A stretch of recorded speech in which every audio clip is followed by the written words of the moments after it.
Saudara Menteri Pendidikan dan Kebudayaan Nadiem Makarim menyebut jika vaksinasi guru tidak sesuai target, opsi pembelajaran tatap muka tetap dilaksanakan pada Juli dengan sejumlah ketentuan. Kita simak pernyataan dari Menteri Pendidikan dan Kebudayaan. Makanya kebijakan kita adalah saat langsung setelah divaksinasi, guru-gurunya dalam satu sekolah mereka harus menyediakan opsi tatap muka. Jadi nggak nunggu sampai semua, gitu. Betul, jadi rolling gitu sistem mekanismenya. Pak Syaiful, ini kalau mendengar pernyataan dari baik Pak Presiden, Pak Jokowi maupun Mas Menteri Nadiem Makarim, itu kan ada seolah tuh ada semacam target begitu supaya bulan Juli itu bisa banyak ada opsi-opsi yang diberikan gitu.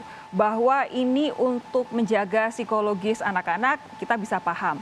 Tapi kemudian ketika saat ini rate vaksinasi masih tergolong rendah, lalu orang tua anak-anak itu juga belum banyak yang nantinya bisa divaksinasi. Apa yang bisa dilakukan oleh DPR supaya bisa memastikan berbentuk pemantauan atau pengawasan begitu supaya apa yang dilakukan oleh pemerintah ini benar-benar aman untuk semua pihak yang ada di sekolah? Ya, catatan pentingnya Mbak Sofi hampir pasti bahwa tidak ada istilah keserentakan dalam pembukaan tatap muka pembelajaran ini karena semua kembali ke pemerintah daerah. Apa yang disampaikan oleh Mas Ganjar tadi betul. Jadi sepenuhnya masih menjadi kewenangan daerah. Yang kedua, kita ingin Kemendikbud rentang kendalinya diefektifkan. Koordinasi, ruang guidance dari Kemendikbud. Jadi levelnya sekarang adalah level bagaimana Kemendikbud mengetahui betul detail di lapangan, dan disitulah kemudian kalau mau ada revisi terkait dengan SKB 4 Menteri dan seterusnya berbasis dinamika yang ada di lapangan. Tidak lagi on paper saja. Oke, betulkah dari DPR meminta ada satgas khusus begitu untuk koordinasi antara pusat dan daerah terkait dengan pembukaan sekolah ini?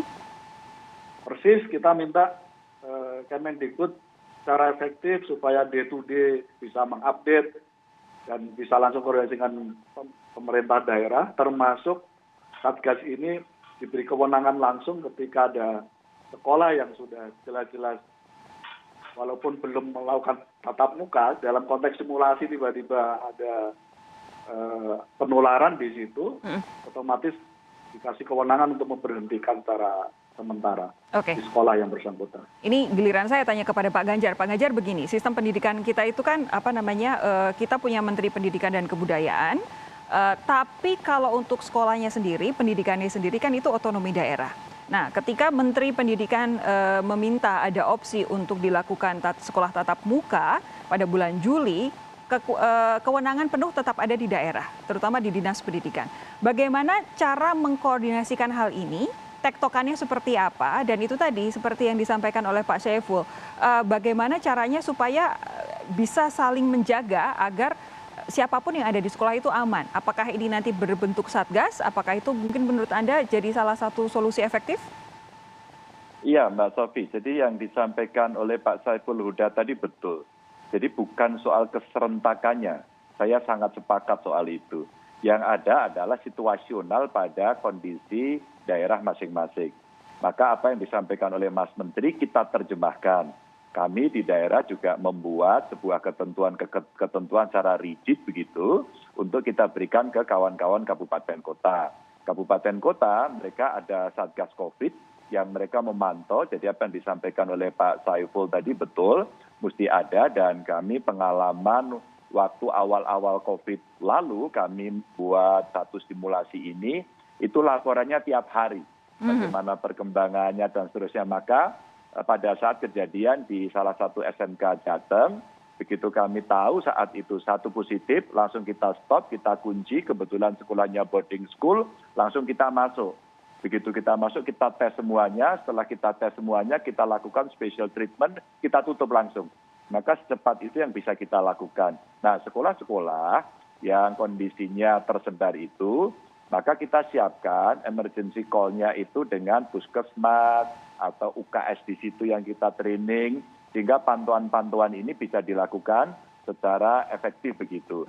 Maka dengan itu kita mesti latihan dulu sekarang. Oke, jadi nanti kalaupun pada tahun ajaran baru sekalipun saat ini sudah banyak yang mulai disimulasi, Pak Ganjar akan memberi kebebasan kapan akan dimulai sesiapnya begitu atau seperti apa? Oh iya Mbak, jangan sampai nanti kita ngomong bulan, kita nggak mau ya, ini nggak berdoa yang minta yang lain, tapi mintanya semua sehat. Jadi artinya begini, kalau kemudian kita menghitung-hitung, mudah-mudahan tidak terjadi second wave, ini kan lagi turun nih ya, lagi turun bagus. Mungkin dari kementerian juga memperhitungkan ini.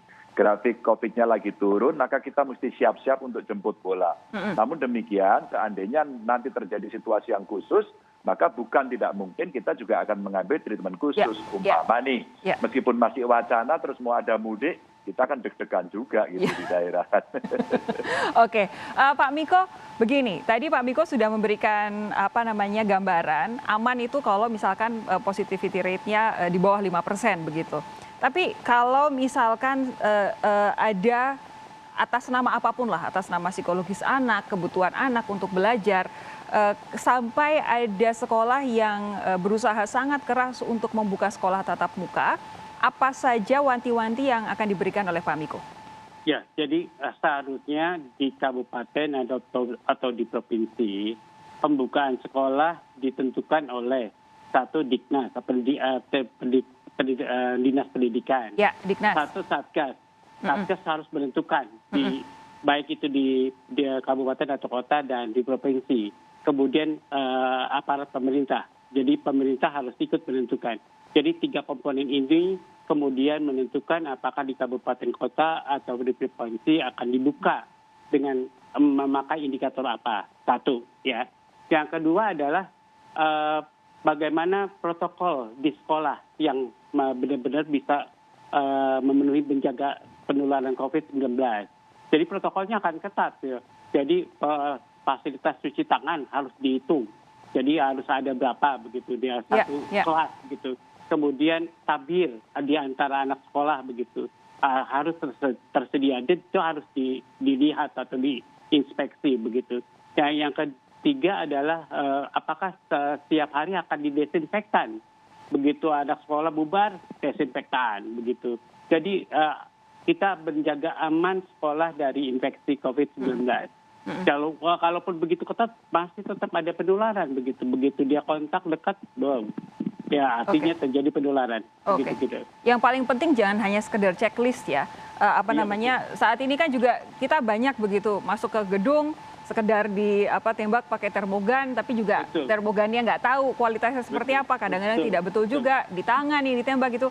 Sehingga jangan sampai hanya sekadar checklist, harus dipahami kenapa sebuah keputusan protokol kesehatan dilakukan dan ditaati oleh semua pihak yang ada di sekolah. Betul. Pak Miko terima kasih, Pak Saiful Huda terima kasih, Pak Ganjar juga terima kasih sudah meluangkan waktu untuk Sapa Indonesia Malam. Sehat terus, kita jumpa lagi lain waktu.